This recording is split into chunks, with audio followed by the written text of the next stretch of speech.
So let's read the verse, right? He says, yes, he says the Father is greater than I. So does he say I'm not God? Is he describing himself not to be God? Based on this context in the chapter? No, he's not, right? We read John chapter 14, verse 28. In Christianity, in the Bible, in this verse, in this context, it's understood as his term of role, not nature. You would say God is greater than a human. Jesus is speaking of his earthly mission, right? To go on the cross, the Son sent by the Father, right? So greater here is like position, authority, and mission. It's not God versus non-God essence, right? He's called God by Thomas in the same book, right? He claimed to be pre-existing, right? Also in the same book, and he forgave sins, something only God could do in the same book, right? You're cherry picking instead of actually reading the book. A lot of people like to cherry pick the verses without actually reading the story.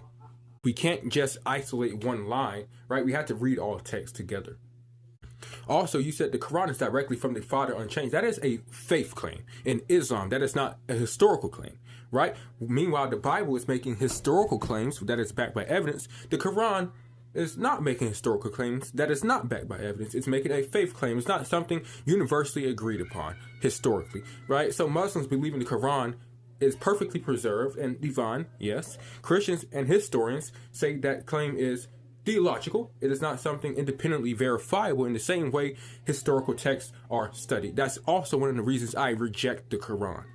So quoting verses about Jesus' humility does not directly disprove him being God. It doesn't mean he's not divine. It depends on how you interpret his identity across all passages, right? Not just isolated statements. Please try making a better argument, please. Have a wonderful, blessed day.